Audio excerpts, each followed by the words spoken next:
Vasudevaya. Bhagavad-Gita as it is, chapter 6, Dhyana Yoga, text number. Can we read that one?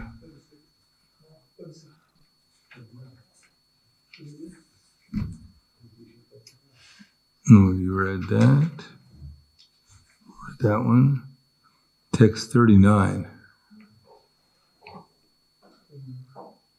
39? Do we have a controller here?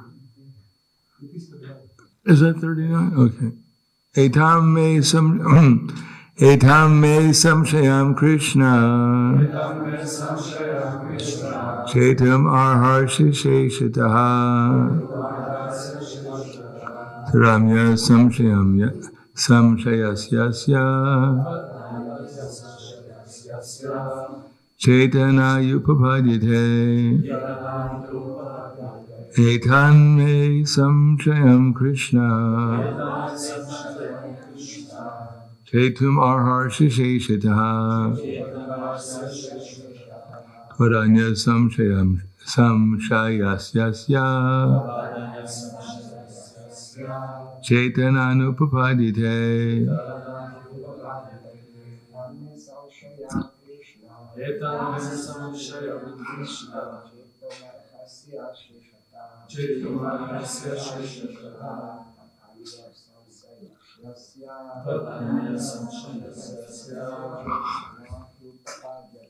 Chaitananupapadite. Chenske.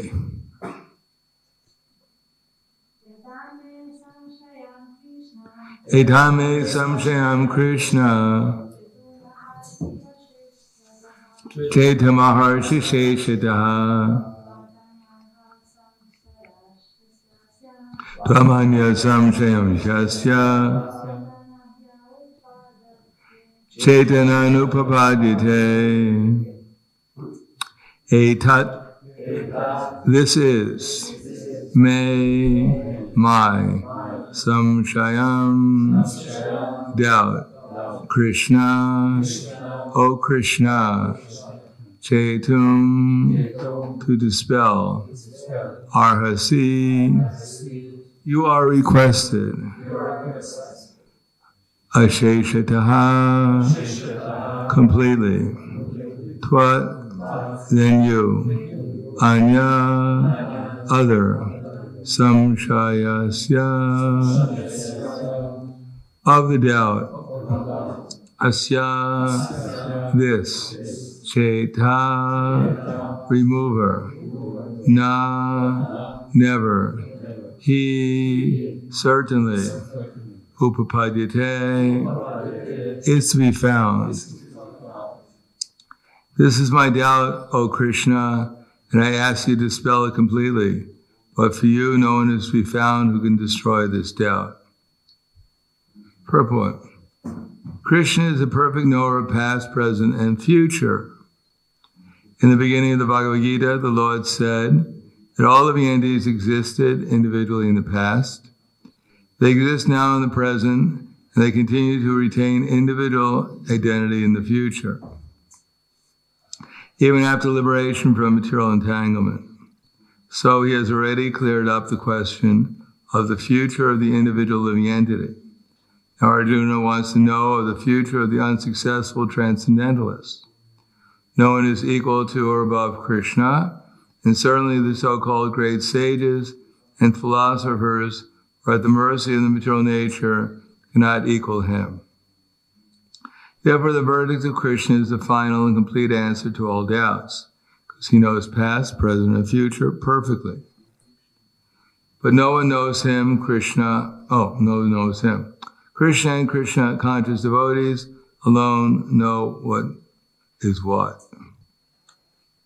Aitam samshayam Krishna chaitamaharshi sheshataha tvaranya samshayasyasya chaitananupapadite. This is my doubt, O Krishna, and I ask you to dispel it completely. But for you, no one is to be found who can destroy the doubt. Om Vishnu Varaya Krishna Prasthaya Bhutaya Srimate Bhaktivedanta Swami Namane, Namaste Saraswatunde Ve Gauravani Pacharane, Nirvishesha Shinvadi Paskatyade Satarne. In the Bhagavad-Gita, Krishna declares that he's God, in case you didn't know that. In many places, he says, Matak Parataram Nanyat Kinchirasti Dhananjaya Vayi Sarvamidam Proktam Sutremana Gana Iva, that, O conqueror wealth, that all things rest on me, just like pearls are strung on a thread, that there's no truth superior to me, that all things rest on me, just like pearls are strung on a thread.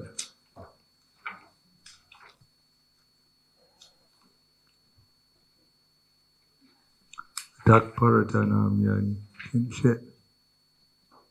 There's no truth here. Aham sarvasya pravo, matak sarvam pravartate, iti matva bhajante mam buddha bhava samanvitaha. That I'm the source of everything, from me the entire creation flows. The wise who know this perfectly engage in my devotional service and worship me with all their heart. Now, everyone thinks they're God, so why shouldn't Krishna think he's also God? It's only fair that he should also think he's God. Now the question is, what's the difference between Krishna thinking he's God and we thinking we're God?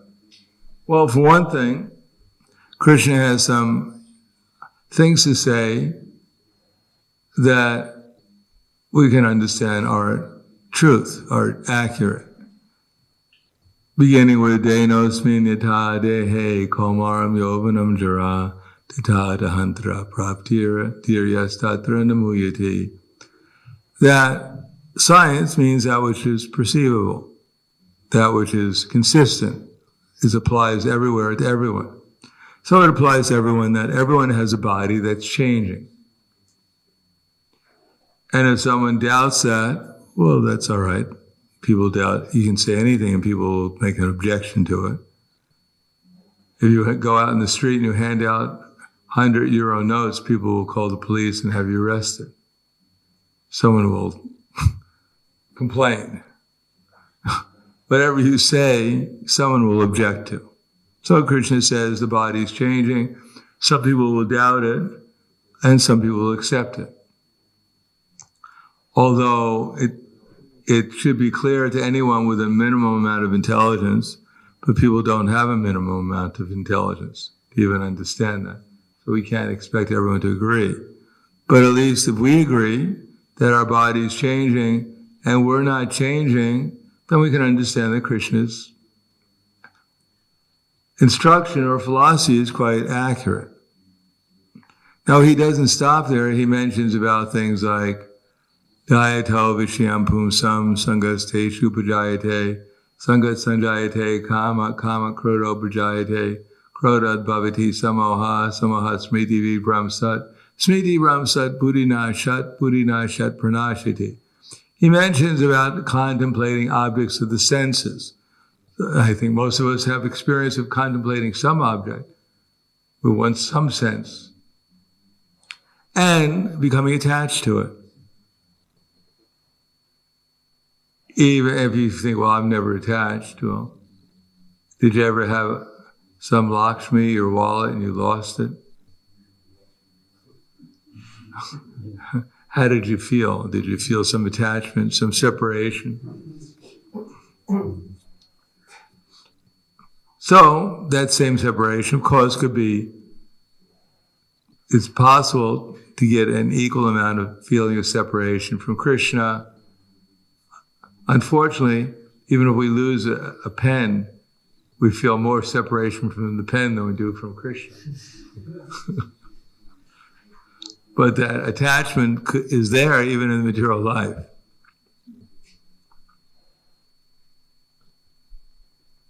Therefore, we can understand that there is such a thing as attachment, and by analyzation, we could find out that sometimes we might even feel frustrated, because I'm sure none of you ever feel frustrated. Well, maybe you do, I don't know. And in the material world, we're expecting things, and they don't always come. Even for insignificant things. You order something in the mail, and it doesn't come. And you're calling up, and they don't know where it is, and they can't find it. And then 3 months later, it arrives. I had that experience lately. You know? You already ordered something else, and then it arrives. So frustration, delusion, of course everyone knows anyone with intelligence knows that we're in delusion. Otherwise, if we're eternal, why do I think I'm this body? Why am I in anxiety what's going to happen to me at the time of death? We know what's going to happen to us at the time of death. There's no reason to be in anxiety. We're going to be thrown out of this body.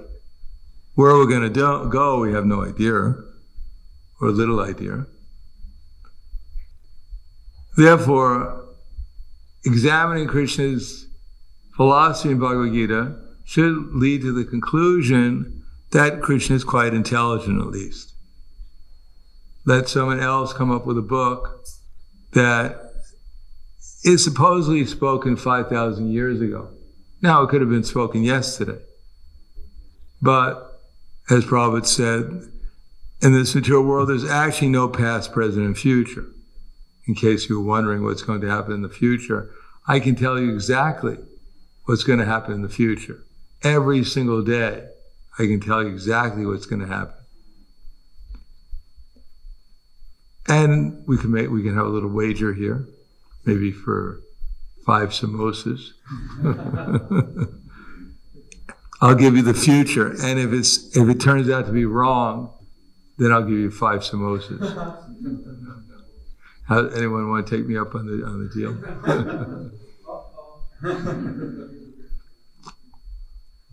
So I can tell you exactly what's going to happen tomorrow, what's going to happen 5 years from now, what's going to happen 1,000,000 years from now. That's how accurate I am. Me and Krishna like this. We're together. I ask and he tells me. So, 1,000,000 years ago, I can tell you what happened. Exactly. People were eating, they were sleeping, they were mating and defending. And I can tell you everywhere in the universe today, people are eating, sleeping, mating, and defending. And 5 trillion years from now, people will be eating, sleeping, mating, defending. Someone owes me 5 samosas. Perfect description of the past, present, future. 100% accurate. And Krishna knows, he knows that, and he knows so many other things. He knows the past, present, future. He says, Vedaham samatitani, Vartmanani to Arjuna, Bhavishami to Bhutani, Mam tu Veda Nikashana. As the Supreme Personality of Godhead, I know everything that's happened in the past, everything that's happening in the present, and everything that will happen in the future. I also know all of the entities, but me no one knows.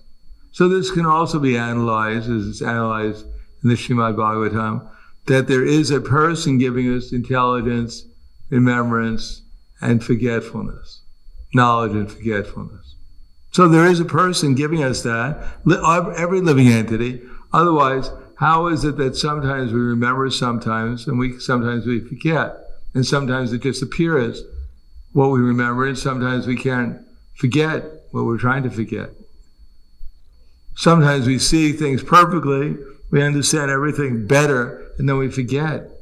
Well, I just had this fantastic realization. I must be self-realized. Next moment we forget, what was that realization again?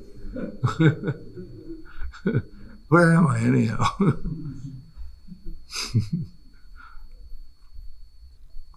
So someone is controlling us, someone's controlling all living entities, giving them remembrance, knowledge, and forgetfulness. It's being supplied to us. That's like a teacher is instructing their student, or a father is instructing their son or daughter. So everyone is under the direction of the Super Soul.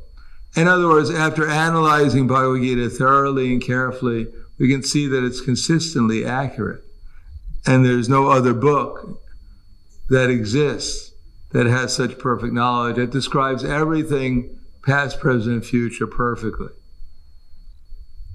So Krishna has 6 opulences: Aishvaryasya, Samagrasya, Viryasya, Yashashastriyaha, Jnana Vairagyasthaiva, Shana Bhagi Tinganaha.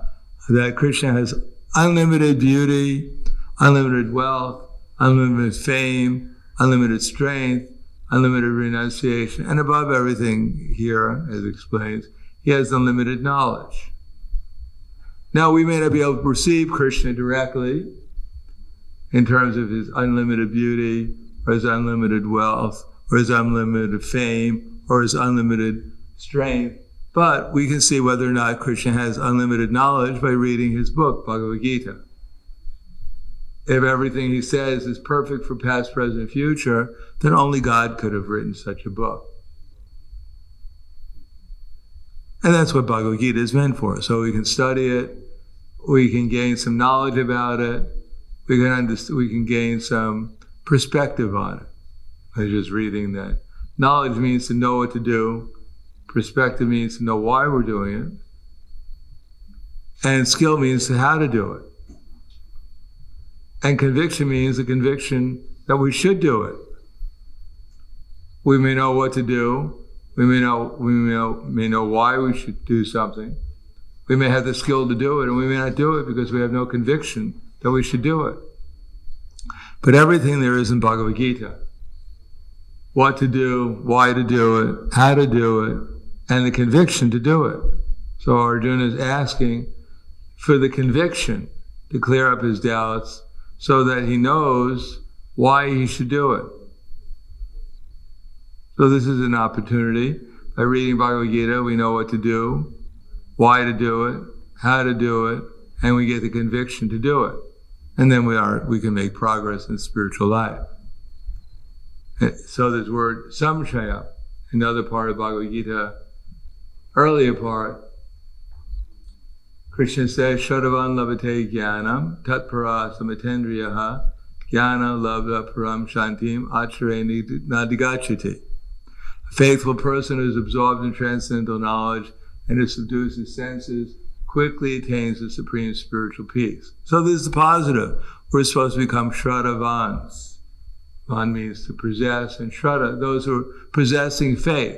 So Arjuna wants to hear that if someone practices this yoga system and he doesn't become successful in one lifetime, what happens? So he's asking Krishna to get some conviction that yes, I should do it, and even if I'm not completely successful, still some auspiciousness will happen. But then Krishna says, Agyas chastradanas cha samshayatma vinashiti nanyam lokasti naparo nasukam samshayatmaha. That faithless persons who doubt, actually that's a different, Agyas, those who have agyana, those who are ignorance. But ignorant and faithless persons who doubt the revealed scriptures go to perish. For the doubtful soul, there's happiness neither in this world or in the next.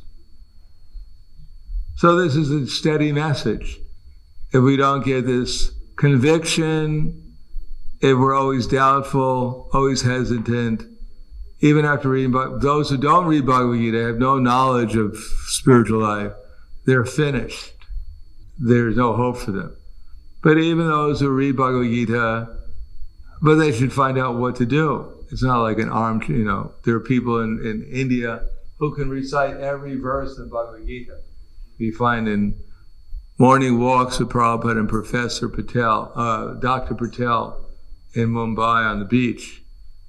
Professor Patel, I believe, memorized the whole Bhagavad Gita, but he was a Mayavadi, so everything he said was wrong for a long time. And he would always argue with Prabhupada. The devotees wanted to grab him by the throat, and he was Prabhupada was quite tolerant, and he for a year, actually, some years it went on, these conversations on the beach. Finally, Dr. Patel more or less surrendered. But he knew Bhagavad Gita, but it was all wrong. Everything he knew was wrong. He didn't know what to do with Bhagavad Gita. Prabhupada would argue with him about sacrifice of animals. He said, oh, this is all bad. The Vedas are bad. So he's kind of a Buddhist also. Prabhupada had to argue with him about that. That if the Vedas say it, you can't reject it. In any case, knowledge in itself, repeating is good, but it's not sufficient. We have to see what Krishna is actually saying. Not just telling us what to do, but why he's telling us to do, and from Krishna's point of view. There's no other book that's actually, that I know, that's just Krishna's point of view. That's Bhagavad-Gita, God's point of view. So we want to see how God sees things, the overall picture of this universe and our lives and everything else. And we want to understand what's the priority of things, and how things are related to each other. Then Bhagavad-Gita has everything in there. And everything else can't go beyond Bhagavad-Gita. It can only be an expansion, a detail of what the Bhagavad-Gita is saying. You can't do better than God.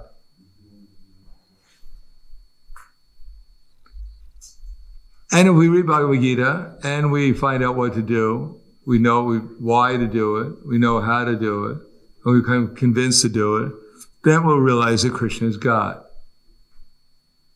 Then we'll realize that this knowledge is perfect.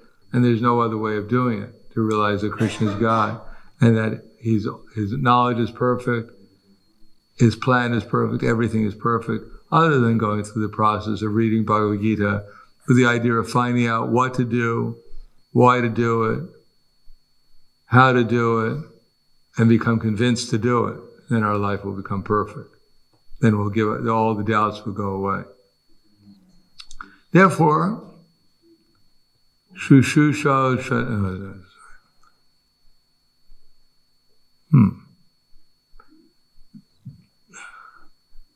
Now hear from me, O son of Pritha, how by practicing yoga in full consciousness of me, with mind attached to me, you can know me free from doubt. So, Ye Shri Bhagavan Vacha, Maya Saktamanak Partha, Yogam Yunjan Manashaya, Asamshayam Samagramam Yatagyasasi Tachinu. It's amazing how we just forgot the first word and just opened up. It was right there. I guess Krishna wants to save some time.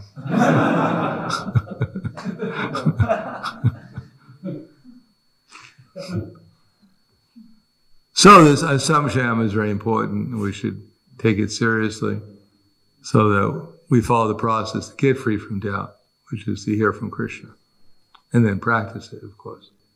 So I'll stop there. Thank you. Any questions? Yes.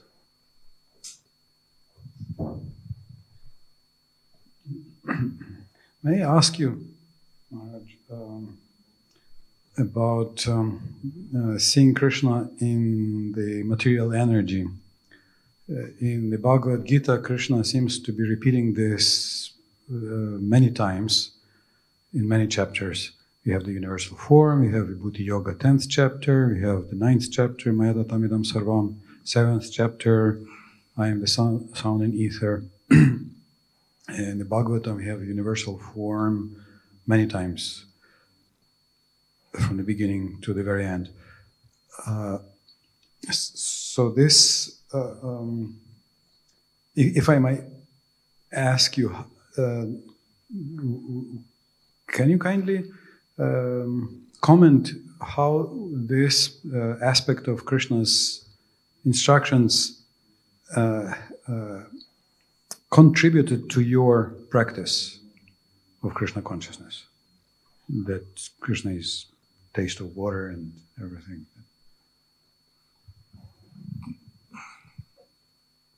If I may. Well, the only thing I can say is that I could understand that it comes into three parts, of course, Sambandha, Abhideya, and Prayojana. The actual realization that Krishna is all these things, Krishna gave me some realizations along the line that when we actually become purified, then we'll see everything is spiritual. Now, how in a daily life that when I drink water, I think Krishna is the taste, It's pretty rare that I have to drink water and think that Krishna's a taste. I'm just happy I have some water. I don't care where it came from.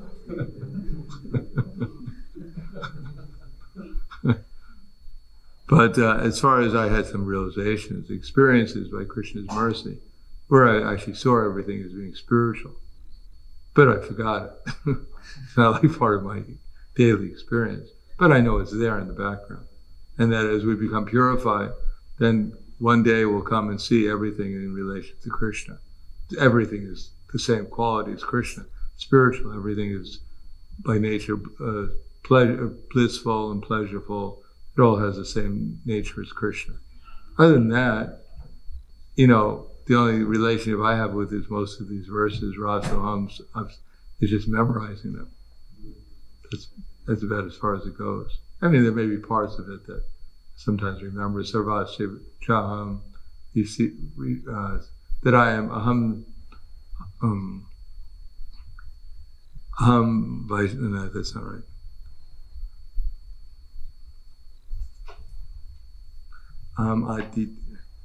Aditya, Maraditya. No, it's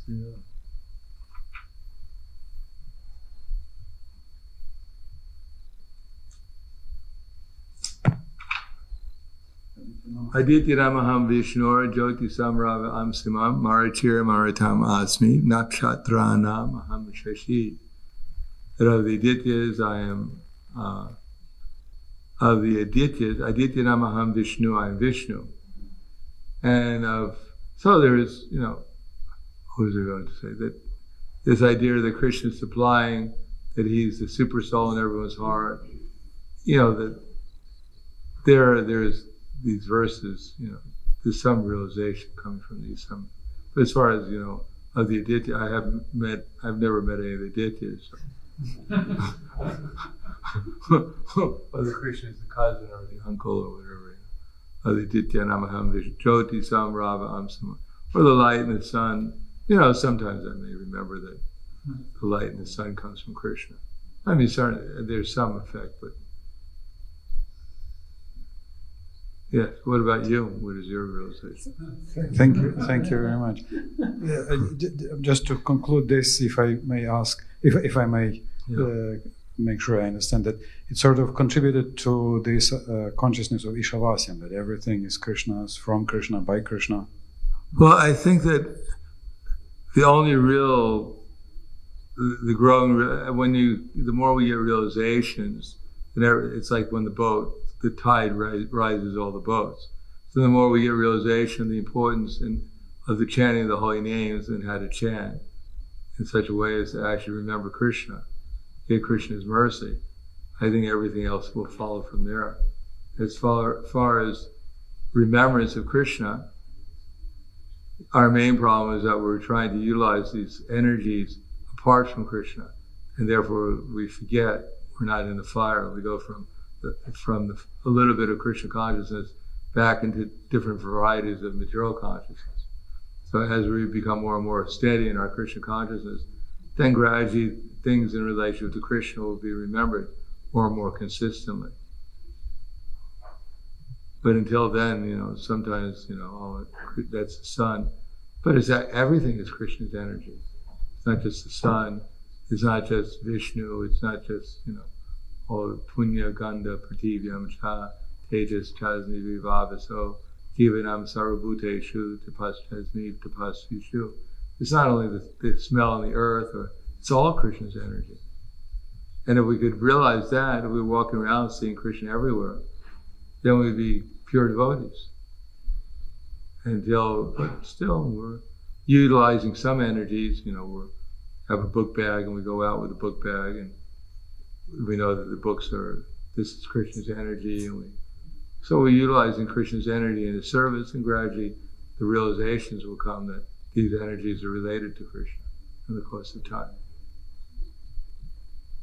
Anything else?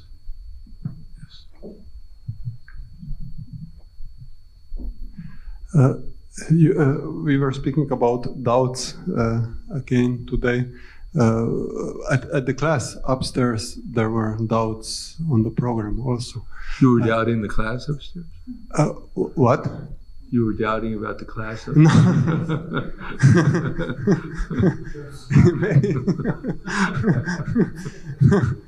No. Okay, Krishna somehow arranges so that the topic repeats itself sometimes from upstairs. We're a team. We're a team.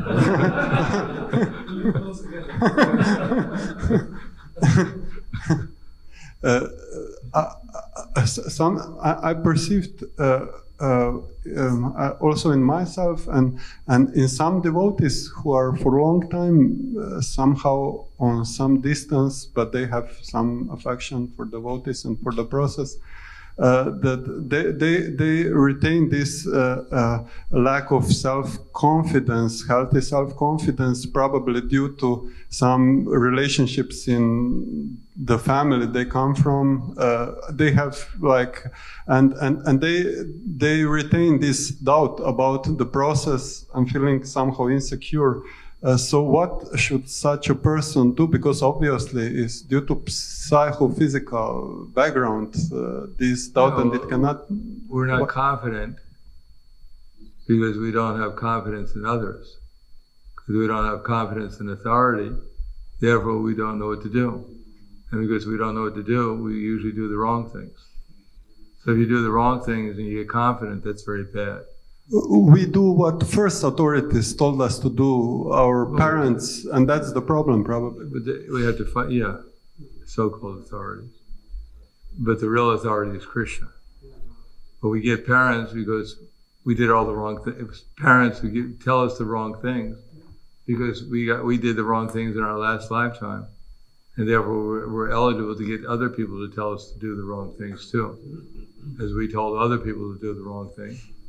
Because we heard from other people who did the wrong thing, then we become completely qualified to get other people to tell us the wrong things, especially our parents. We start us off in the wrong way because we probably misled them in our last lifetime.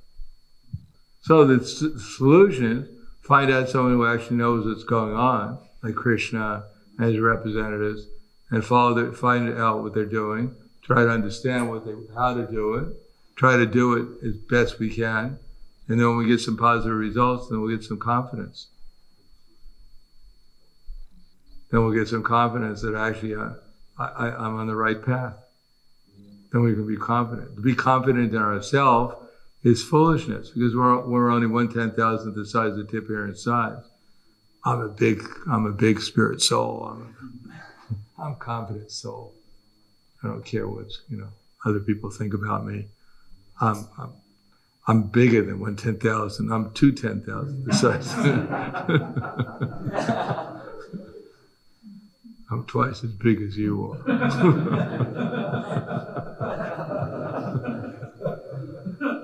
No, we shouldn't. Confidence in ourselves means confidence in finding out who the real authority is and following him.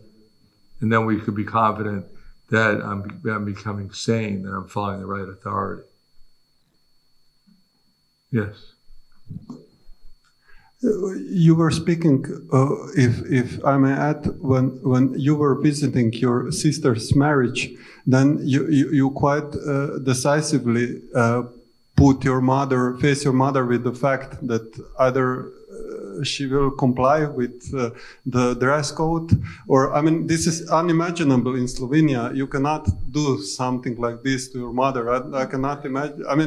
Where did you find the power from? Maybe next lifetime you'll take birth in New York and you'll find out.